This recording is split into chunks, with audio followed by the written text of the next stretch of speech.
Veo a mucha gente inquieta y alterada por el triunfo del nuevo presidente de los Estados Unidos, ¿verdad?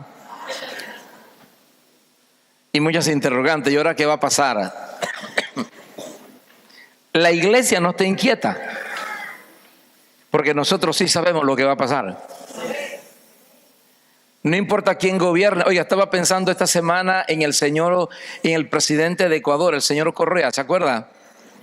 Que los primeros años de la dirección del señor Correa fue tan impactante su función como presidente a nivel de Latinoamérica, que yo me acuerdo que este señor Correa llegó a tener una importancia, fue una figura de tanto renombre, que en la última reunión y en la última convención en los tratados entre América Latina y la Comunidad Europea, el que abrió y el que cerró con un discurso ese gran evento a nivel de Latinoamérica fue el señor Correa. Impactó su vida y su función como presidente, pero hoy por hoy usted va a Ecuador y ya lo quieren sacar. Hay una crisis en Ecuador de nuevo. ¿Por qué? A nosotros no nos extraña, tiene que acontecer porque está escrito. La maldad se multiplicará y vendrían guerras, rumores de guerra, hambre, pestes. Hambre vendrá. Y la iglesia no puede vivir dentro de una burbuja, porque muchas veces la iglesia vive dentro de una burbuja, sobre todo en Europa, del bienestar, del paseo, de la economía. No. Esta burbuja dentro de poco se rompe también. Y la pregunta es, ¿estamos preparados? Y al final del camino lo único que nos sostendrá es el poder del Espíritu Santo. No hay pastor, no hay ministerio, no hay organización eclesiástica, no hay local que nos sostenga. Es Dios y usted. Es su Espíritu Santo y usted. Pero para que eso se dé necesitamos tener la comunión con Dios. Debemos volvernos al altar de Dios en el silencio. Yo quizás me opongo o molesto a algunos ministerios, pero yo no quiero salir a la calle con ninguna ¿cómo le llaman? Ninguna pancarta de que abajo la homosexualidad, afuera el aborto. No, olvídate de eso. Arriba los sin papeles. ¿Sí? Yo no quiero eso, le voy a decir por qué no lo deseo. Porque la iglesia no fue llamado a esas cosas. Nuestras herramientas y el poder de la iglesia no descansa en desfiles ni en pancartas. No. El poder de la iglesia descansa en su vida delante de la presencia de Dios en oración. La iglesia que ora es una iglesia que mueve las montañas. La iglesia que ora verá el poder de Dios. Porque es así. Recién se dio hace muchos años atrás. Yo voy para 18 años de estar aquí. Cuando se dio la regularización, la fuerte regularización, entonces nosotros nunca salimos a manifestaciones, ni a reuniones sin papeles, que por nada. Nosotros no salimos a esas cosas como iglesia del Señor. Pero cuando salió la respuesta y comenzamos a recibir papel, entonces ese grupo de personas dijo, claro, nunca hicieron nada y ahora están recibiendo papeles. A mí me dio risa, todavía me río de ellos, le voy a decir por qué.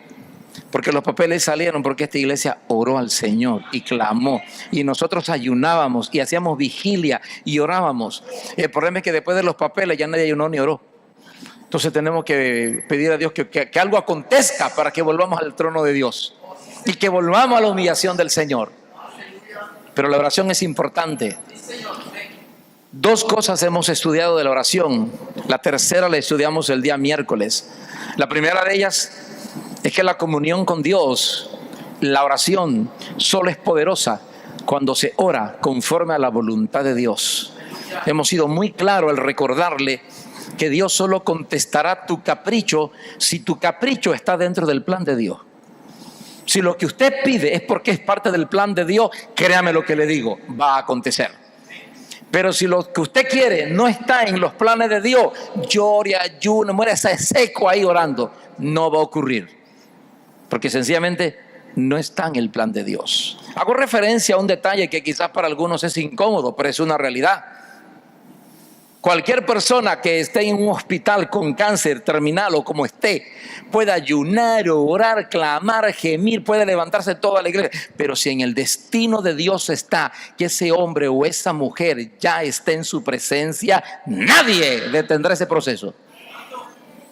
Pero usted puede estar al borde de la muerte, y si todavía en el destino de Dios usted tiene que hacer algo aquí en la tierra y no se puede ir, aunque nadie lo crea y aunque nadie ore, usted se levanta. Porque Dios nos llamó a esta tierra no para cumplir nuestros caprichos, sino para Él cumplir sus propósitos a través de nosotros. Así que la oración de poder es aquella que se hace conforme a la voluntad de Dios. El segundo principio que descubrimos o que estudiamos, lo vimos en la comparación que el Señor hizo entre el juez injusto y la viuda. Y ahí hablamos del principio de la perseverancia. ¿Y por qué debemos perseverar en la oración cuando sabemos cuál es su voluntad? Porque el tiempo de Dios no siempre es nuestro tiempo. Dios tiene un tiempo para todas las cosas, ¿cierto? Dios está pensando en algo y muchas veces nosotros estamos pensando en otras cosas. Entonces Dios va a hacer su plan a través de nosotros de acuerdo a sus propósitos, de acuerdo al tiempo de Dios, ni antes ni después. Por lo tanto, la oración amerita, exige, demanda de ti y de mí perseverancia, insistencia, continuidad. Por eso nosotros exaltamos mucho que el éxito de la vida cristiana es vivir un día a la vez. Su triunfo no está en que se metió 40 días de ayuno. Oiga, yo conozco personas que ayunaron 40 días y después de los 40 días, 5 años después, no han orado ni ayunado, porque piensan que fue un depósito que hicieron y que ese depósito dura como 5 años. Después de 5 años vuelven a ayunar 20 días más. Y ese no es Dios. Dios es un Dios del presente. Si vas a hablar con Dios, habla hoy con Él. Si vas a vivir en santidad, vive en santidad hoy. Porque si usted no lo hace, usted se va a pervertir. Parte de los problemas de los que se programan para pecar es que van a descubrir que después que se programan para pecar, ya no tienen la capacidad del arrepentimiento. Y ahí yo entendí por qué el libro de Hebreos dice que el que peca deliberadamente, para él ya no hay perdón, ya no hay justificación. ¿Por qué? Porque cuando un creyente, sabiendo que va a hacer algo que no lo debe hacer, se programa y dice en su corazón malo: bueno, hoy me voy, hoy lunes, hoy visito a ya usted sabe quién, la prima, ¿verdad? Hoy la visito y estoy con ella y convivo con ella. Entonces el domingo me voy en ayuno y oración y el Señor me perdona. Usted puede hacerlo, pero le voy a decir qué va a ocurrir. Cuando usted viene a Dios para pedirle perdón, usted se sentirá lejos de Dios, se sentirá hipócrita y descubrirá que aunque quiere arrepentirse, no puede arrepentirse. Y si no hay verdadero arrepentimiento, no hay perdón de pecados también. Así que la maldición de ese pecado te perseguirá hasta destruirte. Porque el que peca deliberadamente, entonces él no puede arrepentirse. Por eso nosotros tenemos que entender el reino de los cielos y debemos comprender lo que es el tiempo de Dios. Yo oro por una petición que sé que está en su voluntad, pero debo entender que Dios va a cumplir ese propósito a través de la oración siempre y cuando se haga en el tiempo de Dios. En su tiempo todo acontecerá. Ni será ni de más ni de menos. En el cielo de toda forma no hay reloj. A mí me tienen uno ya al fondo para que no me pase. Pero en el cielo no hay reloj. No, porque Dios tiene todo bajo control. A Dios no le preocupa tu vejez. No le preocupa en nada. Si usted es joven o es adulto, es un anciano, no le preocupa. Porque para Dios usted no es ni joven ni anciano, usted es eterno. Nosotros tenemos eternidad. Este cuerpo, decía Pablo, se va desgastando, pero el de adentro se va rejuveneciendo. ¿Por qué? Porque nosotros tenemos eternidad. Entonces, cuando yo empiezo a orar por una petición, tengo que ser perseverante. Si estoy convencido que esa es la voluntad de Dios, debo perseverar. Cuando el Señor describió a esta anciana, dice la Escritura, no responderá Dios a sus escogidos que claman a Él día y noche. El principio de la voluntad de Dios y el principio de la perseverancia. Pero hay un tercer principio que empezamos a estudiarlo el miércoles. Y es que el poder de la oración también descansa en el principio de la integridad. Lucas 18, del 9 al 14, presenta un contraste. A mí me gusta la Biblia porque Dios siempre habla en contrastes y siempre pone extremos. ¿Sabe por qué? Porque los extremos traen a revelación la verdad principal. Nos hace ver las cosas como son. Los extremos siempre será así.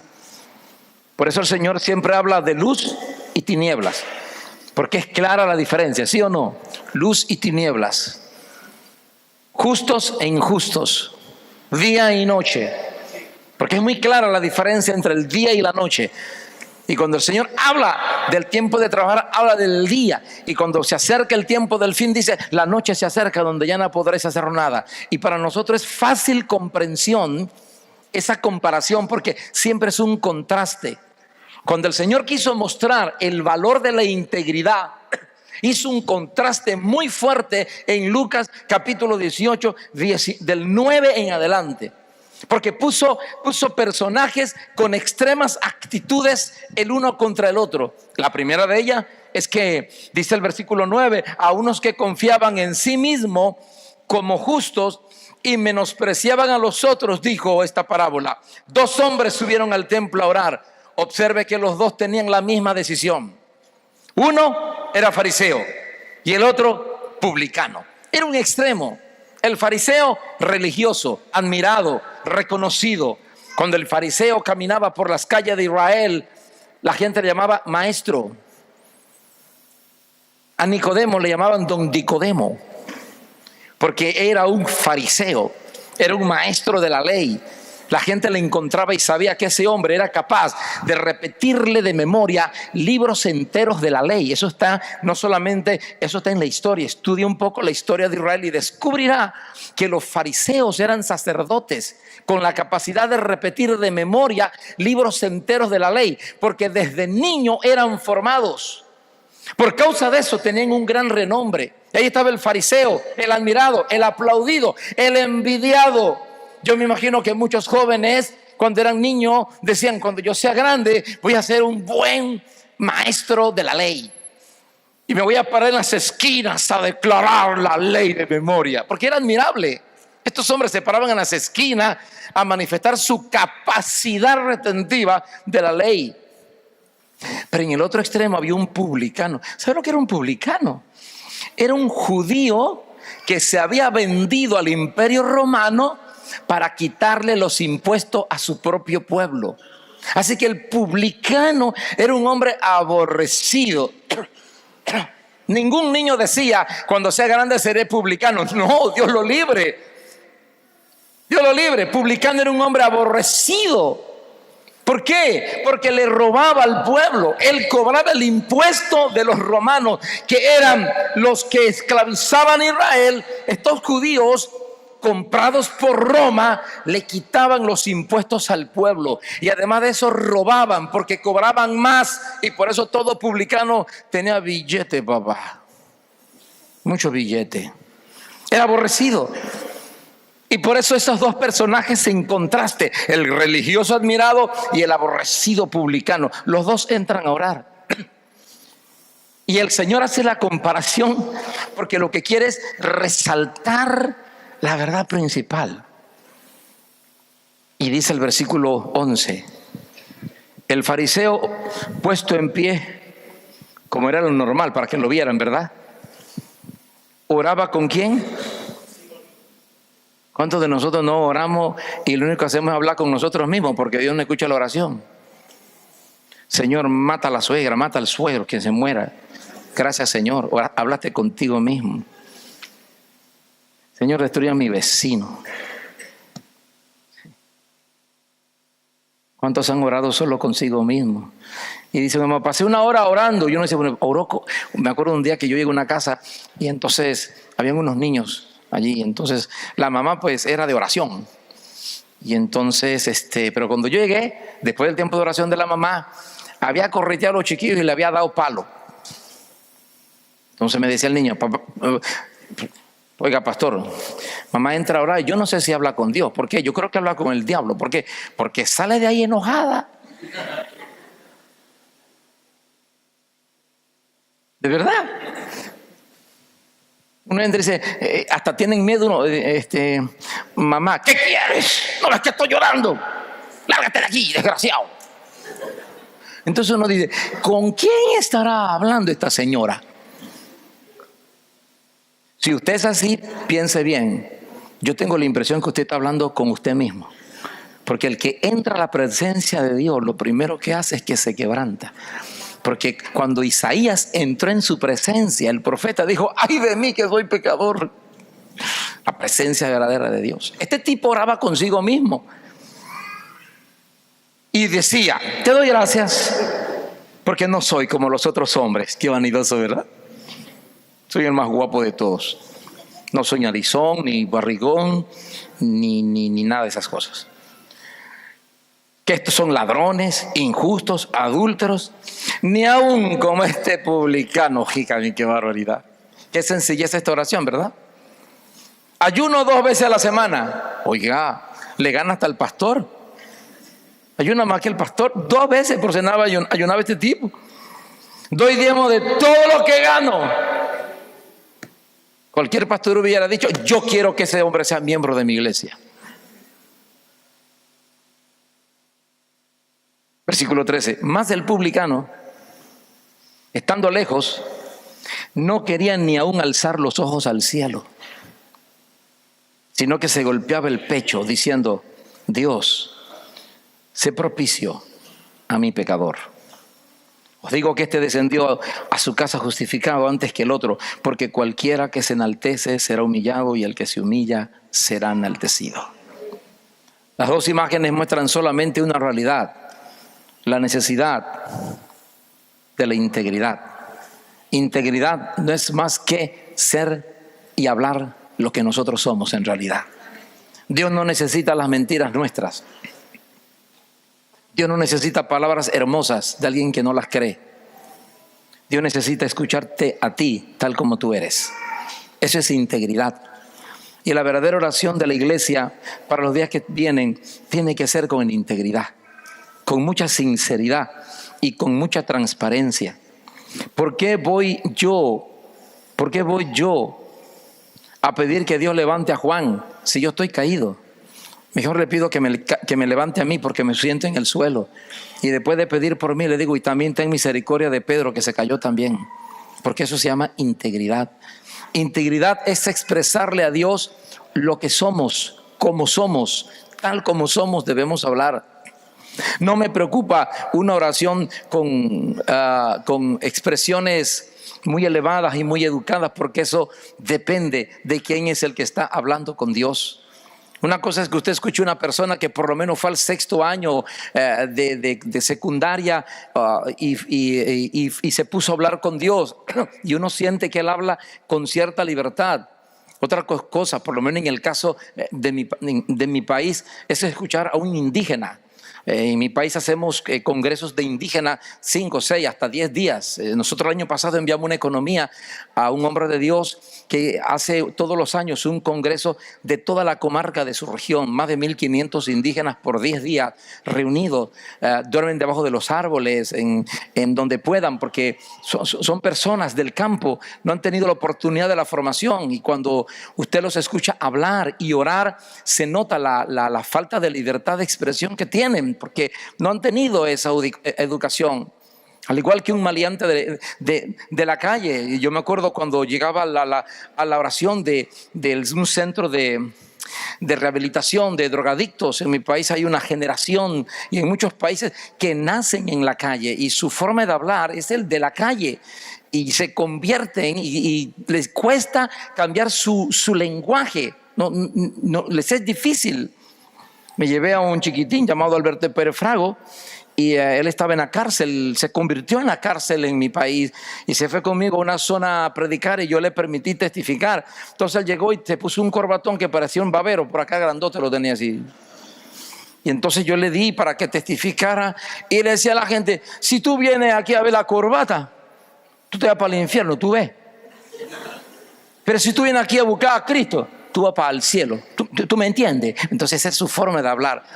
Y yo quería cambiarle su lenguaje, pero no podía. Porque él acababa de salir de una cárcel. Su lenguaje ese era su lenguaje. Dios necesita escucharte tal como tú eres. No cambie de timbre de voz. Sea usted. Si habla como dragón, no me hable como ángel cuando está en la presencia de Dios. Padre, cuánto te amo.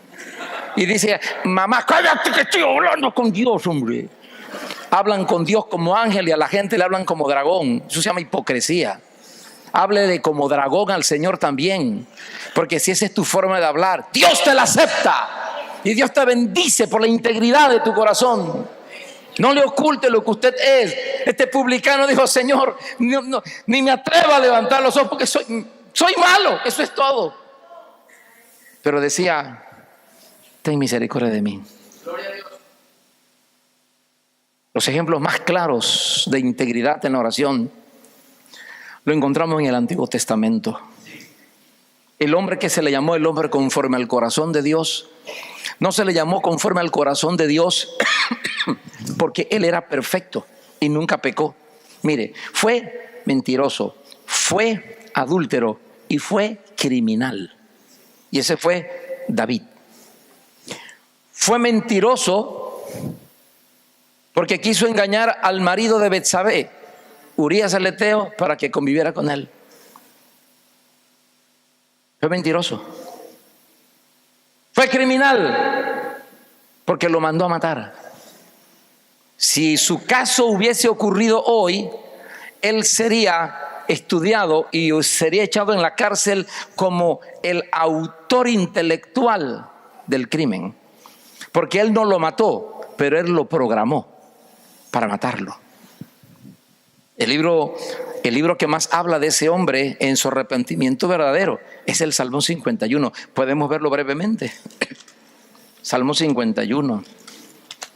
La historia es muy popular para nosotros. Hemos escuchado mucho de la historia de David y Betsabé. Pero el Salmo 51 expresa el dolor de este hombre. Porque no olvide que Dios confrontó a David a través de un profeta. Llegó el profeta Natán, ¿se acuerda Natán, el profeta? Se sentó a comer con David y le echó un cuentito, le echó una historia. David, tengo una historia para usted, dígame, profeta. Hay un hombre que tiene muchas ovejas y un hombre pobre que solo tiene una ovejita. Sí, ¿qué aconteció? Pero come, porque estaba en la mesa comiendo. Pues mira que el que recibió una visita fue el que tenía muchas ovejas. ¿Y qué crees que hizo? Que le quitó la única ovejita al que tenía solo una para cocinársela y dársela a las visitas. Y David se levantó y le dijo, oye, pero ¿quién es ese desgraciado? ¿Dónde está ese tipo? Por hacer justicia inmediatamente. Y el profeta se levantó con la unción de Dios, le miró a los ojos y le dijo, tú eres ese hombre. En ese momento David se le fue todo abajo, porque él era rey y tenía muchas mujeres. Urías el Eteo solo tenía a Betsabé y convivió con ella. Y cuando se dio cuenta que estaba embarazada, quiso ocultar su pecado y mandó a buscar a Urías el Eteo para que conviviera con ella. Pero Urías era un hombre temeroso de Dios y no quiso convivir con ella. Borracho y todo, por eso los borrachos saben lo que hacen. La vida de Urías el Eteo me enseñó algo también. El borracho sabe lo que hace. No me entre ningún borracho aquí tomándome y me dice, no, vea, se sienta, porque usted es capaz de hacerlo. Que estoy borracho. No. Urías estaba borracho y dijo, no toco a mi mujer. Porque allá en el campo, mis amigos, mis hermanos están dando la vida por el reino y yo aquí con mi mujer. No, Señor, Un tipo de temor de Dios, un tipo de principios. Y ya cuando David supo eso, llamó a Joab, su general, su pana. Dicen los peruanos, mi pata. Y le dijo, mira, tengo un problema. Conviví con esta mujer. Está embarazada. El tipo no quiso convivir. Así que tenemos que ver cómo resolvemos el negocio. Porque el negocio está oscuro. Ponme a Urías el Eteo frente a la batalla. En la parte más dura. Y cuando él esté en la batalla, retírame a los hombres y déjalos solo. Porque aunque es bueno, como se quedó solo, va a caer. Y yo quiero recordarte esto. Tú puedes ser un buen predicador. Tú puedes tener mucha capacidad teológica. Tú puedes tener buenos dones. Pero si te separas del cuerpo de Cristo, no vales nada. Porque Dios nos llamó a ser parte del cuerpo de Cristo. Hay mucha gente allá afuera pensando que puede mover el mundo. Y yo creo que lo puede mover unido al cuerpo. Si tú te separas del cuerpo, nada podrás hacer. El problema de estos ministerios es que no quieren estar en el cuerpo porque no quieren compartir la gloria con otros. Ahora, el problema es que la gloria no es de ellos, es de Dios. Desde ahí ya tienen problemas. Pero Urías, siendo un hombre de temor de Dios y valeroso, cuando lo dejaron solo, cayó. Y aunque parece una escena extraña, cuando yo tomé la segunda congregación que pastoreé en mi país, era una congregación de un pastor caído, así que yo tenía que enfrentar una iglesia que su pastor la había embarrado, como dicen los buenos colombianos, le embarró. Así que yo tenía un problema serio porque había una lucha, unos a favor, otros en contra, y de repente todos los diáconos y líderes estaban contra mí. Y yo peleando con ellos, hasta que un día a las 7 de la mañana llegó mi pastor, me tocó la puerta. Y yo salí ahí todavía con la gaña. Venga, vengo a hablar contigo. De frente, vengo a hablar contigo. Y vengo a decirte solo una cosa. No te quedes solo en la batalla porque vas a morir. Se dio la espalda, la media vuelta y se fue. Y él me dio el consejo basado en esta expresión bíblica de Urías el Eteo. Tú y yo fuimos llamados a trabajar como cuerpo de Cristo. Únete. Dios no nos llamó a cumplir nuestro capricho, sino a hacer la voluntad de Dios. Eso es todo. Si la voluntad de Dios es ser diácono hasta que Cristo venga, quiero ser diácono. Si la voluntad de Dios es que seamos pastores de 20 personas, yo quiero ser pastor hasta que el Señor venga, porque esa es su perfecta voluntad. No tenemos que pelear más de eso. Pero Urías el Eteo muere, así que eso lo programó David. Cuando David es confrontado, él va ante Dios. Él va ante Dios. Yo quiero solamente que observes las expresiones que hablan de integridad por parte de David. Capítulo 51 de los Salmos. Versículo 2. Lávame más y más ¿de qué? De mi maldad. Límpiame ¿de qué? De mi pecado. Yo reconozco mis rebeliones. Y dice, y mi pecado está siempre delante. Contra ti, solo contra ti, ¿qué dice? He pecado. Oiga, yo quiero nosotros. Cuando David cayó con Betsabé y todo lo que se dio, ¿cuántos pecadores habían allí incluidos en ese mal?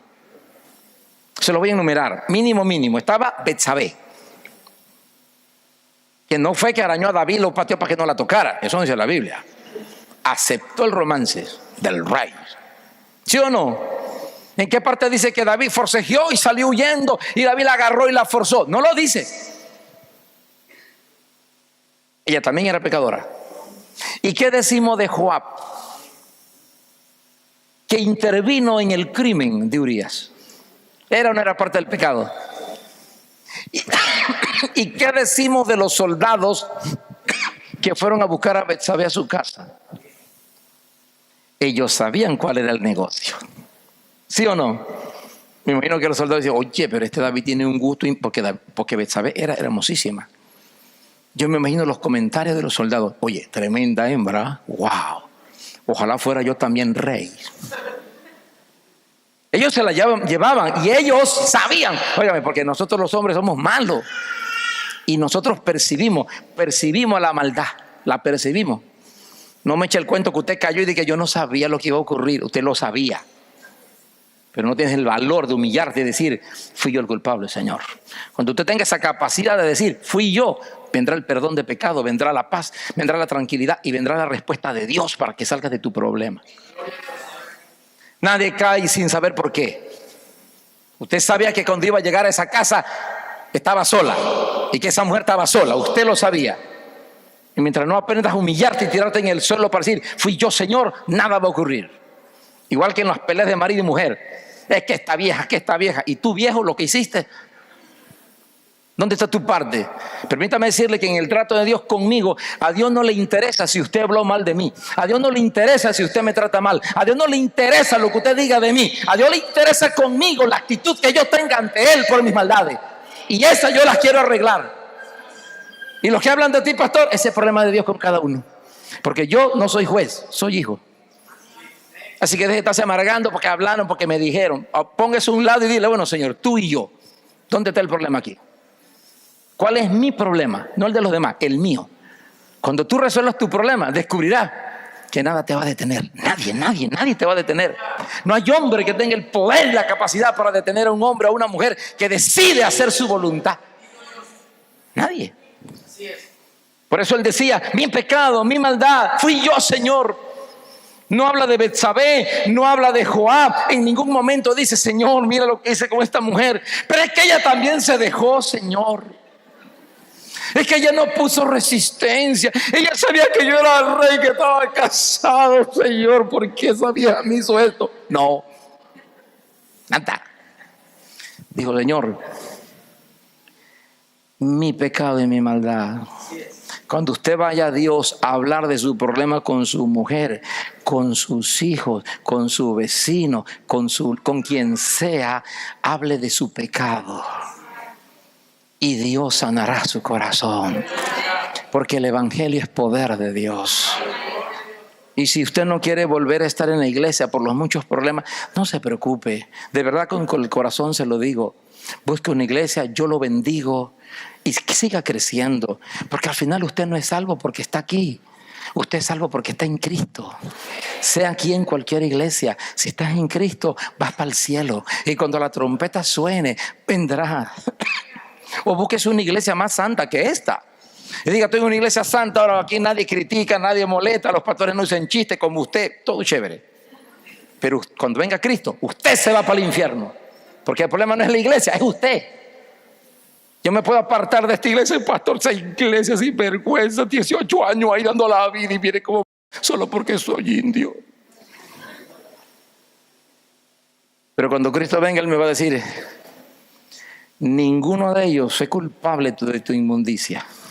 Fuiste tú, solo tú. Cristo no murió en cuanto a ti por los demás, Él murió por ti. Toma el lugar que te pertenece.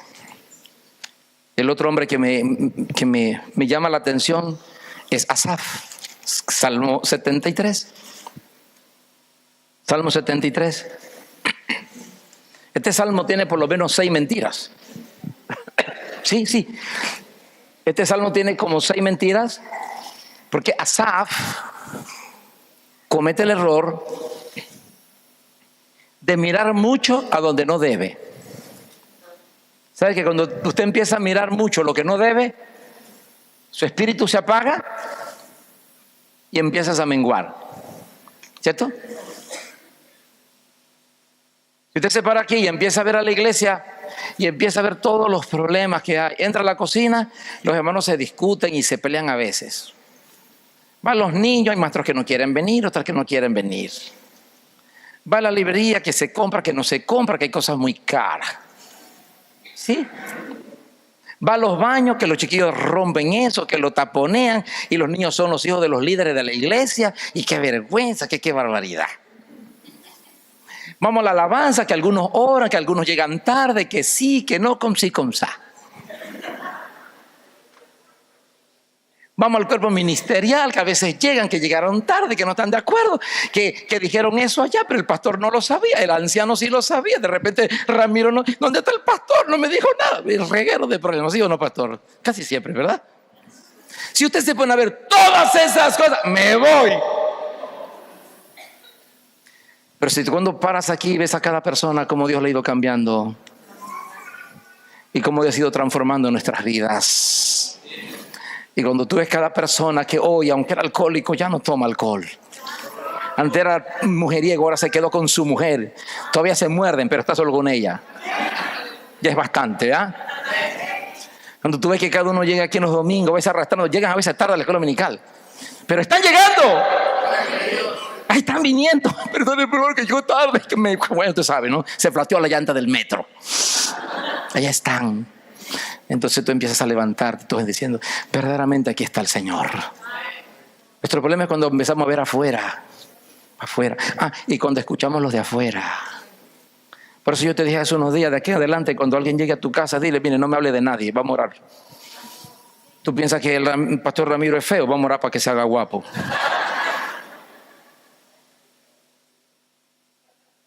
No me vengas a hablar de él. ¿Por qué no oramos? Espérame que si usted escucha, usted es contaminado del espíritu de amargura, de resentimiento, de envidia, de odio, de desánimo. Hay gente que me vomita de todo lo que tiene. Entonces te sale todo embarrado de ese vómito. Te llega a la iglesia y como anda hediondo de ese vómito, ve a Ramiro, siempre lo vio bonito, ahora lo ve feo. Pero si cuando alguien llega a vomitar, usted dice, mire, antes que siga vomitando, limpiémonos y oremos por el hermano. Padre, le garantizo que tu espíritu nunca se va a apagar, sino que siempre habrá un deseo profundo de seguir, de avanzar. Salmo 73. ¿Cuál fue el problema de Asaf? Versículo 2. En cuanto a mí, casi se deslizaron mis pies. Por poco resbalaron mis pasos. Me gusta lo que él dice. ¿Quién fue el que se resbaló? ¿Él o los demás? Él. Mire que habla de mis pies, mis pasos. Si usted se cayó, no fue el hermano que lo desanimó, fue usted que se dejó desanimar. ¿Sí o no? El pastor me dio diarrea porque es que esa comida que me hizo mi mujer. ¿Y quién te mandó a comértela? ¿Te obligaron a comértela? Bueno, no, entonces ¿fuiste tú? Cuando me apareció la diabetes y tuve que humillarme y decir, Señor, perdóname, fui yo. 5 tazas de café diarias, 4 cucharaditas de azúcar por cada taza, 20 cucharadas de azúcar. Fuera de las Coca-Cola, de los barrancos de arroz, como buen latino, ¿verdad? De las fritadas, de las empanadas de las hermanas. Hermano, yo no me morí por la gracia de Dios. ¿Qué voy a echarle el muerto yo a las hermanas que me daban café, a los hermanos donde hoy me dan café? ¿Quiere café, patroncito? Venga, no, papá. ¿Y cuántas cucharaditas? Dice un hermano, 10 cucharadas, pero no lo revuelva, porque no me gustan las cosas dulces. Increíble. Ahí estaba yo, dele y dele y dele. Hasta que empecé a marearme. Digo, ¿qué me pasa a mí, hombre? Un tipo como yo, lleno de vida, subo y bajo las escaleras sin problema. ¿Cómo es que me estoy mareando? Fui al médico, digo, si en el segundo examen tu azúcar no baja, te declaro diabético. Y me dieron hasta el pasaporte diabético. Digo, qué vergüenza. Y tuve que decirle, por cabezón. ¿Quién fue el culpable? Yo.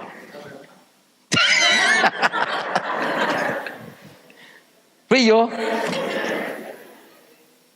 Ahora me siento perseguido porque cuando alguien me va a hablar, no, eso no es para usted, y me siento a veces perseguido. Pero al final es mi culpa. Él dijo, yo, mis pasos, mis pies, avanzo rápidamente. No le puedo leer las 6 mentiras, pero después se las leo. Pero yo quiero que sepa que él empezó a pensar que la gente de afuera era mejor que nosotros. Miren lo que dice brevemente, versículo 4. Hablando de los impíos, no tienen congojas por su muerte. Oiga, dígame una cosa. ¿Cuándo usted va a encontrar un impío que se está muriendo que no esté? Ningún inconverso que esté muriendo y diga, no, me voy a morir de cáncer, tranquilo. otro habano ahí mientras tanto. Nunca. Buscando médico, pagando dinero para que lo saquen y no morirse. Y él dice ahí, mira el engaño y la mentira que dice, no tienen congojas por su muerte. Esa es una mentira. ¿Cuándo empezó a ver la mentira? Cuando empezó a ver para afuera. Hasta que un día, ya casi a punto de apartarse del Señor, estuvo a punto, porque mire lo que dice el versículo 13. Después de ver tanta mentira, la mentira opaca la verdad de Dios, la opaca y te hace sentir que lo que has hecho este tiempo es pérdida de tiempo. Y dice los jóvenes, toda una vida en esa iglesia, toda una vida allí de santurrón, habiendo tantas chicas en la calle. Eso empezamos a ver. Cuando no entendemos que usted lo único que fue librado fue del SIDA y de la perversión y de una vida de perro destruido en la calle. Esa es la realidad. ¿Qué dijo él? Versículo 13. Verdaderamente en vano he limpiado mi corazón y lavado mis manos en inocencia. Dígame, ¿qué hombre en realidad que limpia su corazón y se aparte del pecado es una acción en vana?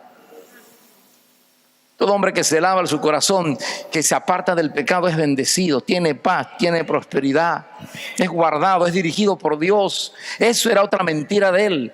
¿Por qué lo decía? Porque fue engañado, porque empezó a ver hacia afuera. Ahora, la clave dice en el versículo 17.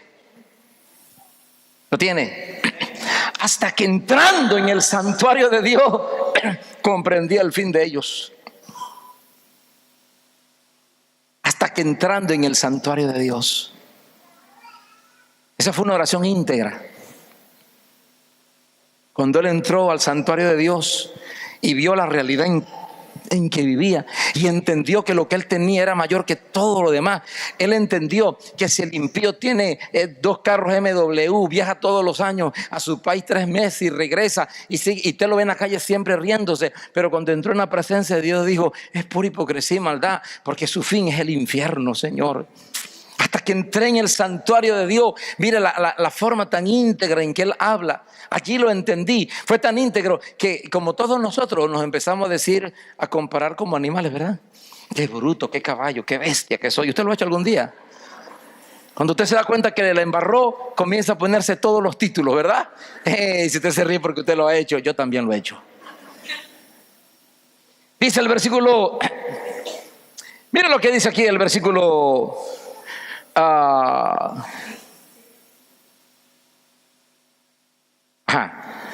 versículo del 21 en adelante. Se llenó de amargura mi alma y mi corazón sentía punzada. Tan torpe era yo, ya se dijo torpe, bruto pues, que no entendía. Era como una bestia delante de ti. El tipo era latino, ¿verdad?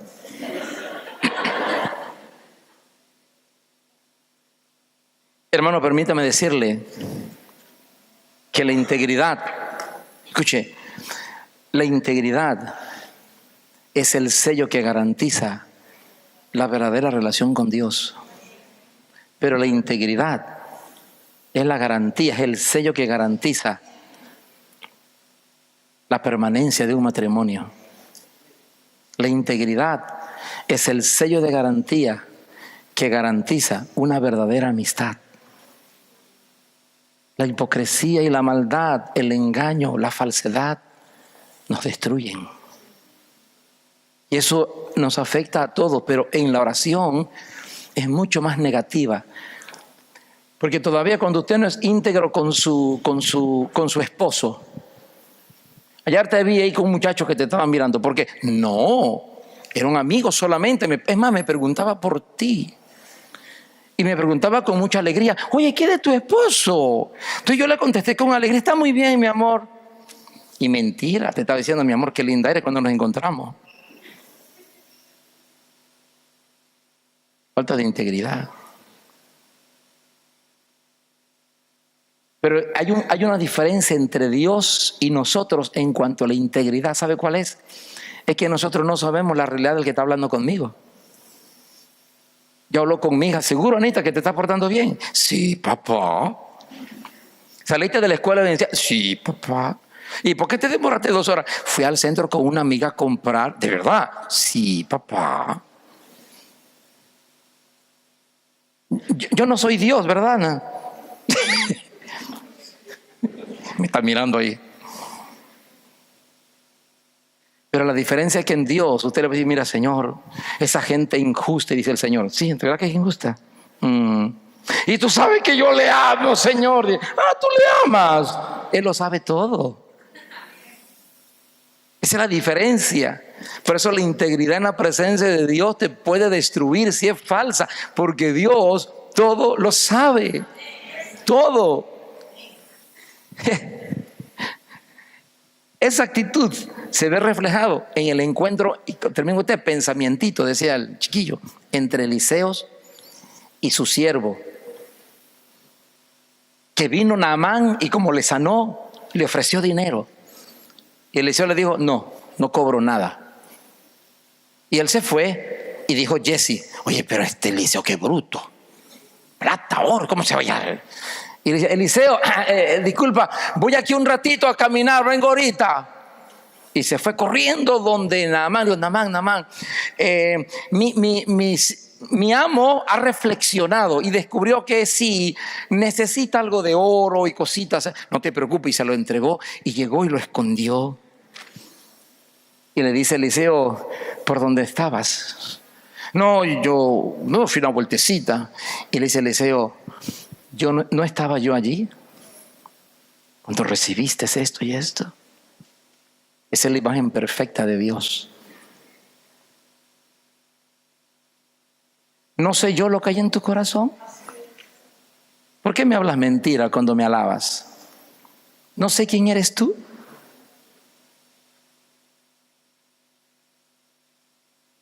Él sabe quién eres tú. No yo, no mi hermano. Pero si tú y yo vamos a encontrarnos con Dios y vamos a ver su poder, volvámonos a la integridad. Si usted puede ser íntegro con Dios, lentamente, sin darse cuenta, usted empezará a ser íntegro con todos los que le rodean. Con todos. La integridad es clave en la vida de oración. Y cuando somos íntegros en la oración, no hay nada que pueda detener el poder de Dios. Nada. No hay milagro que Dios no pueda hacer. No hay milagro que Dios no pueda darle a usted en este momento. Señor, te doy gracias por este momento tan importante. Te doy gracias porque tú estás aquí, tú.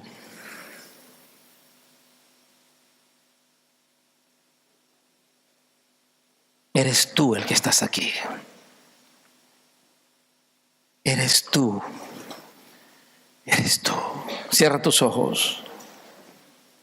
Y ese coro que dice, mi corazón entona la canción. Yo quiero entonarla una vez más con usted. Pero antes de entonarla, yo quiero decirle a todos los presentes de parte de Dios, si me cantas con el corazón sincero e íntegro, reconociendo quién eres tú, mi gloria se derramará sobre ti. Ponga a un lado tu falsedad. Ponga a un lado la mentira. Y digámosle al Señor, mi corazón entona la canción porque reconozco que tú eres Dios.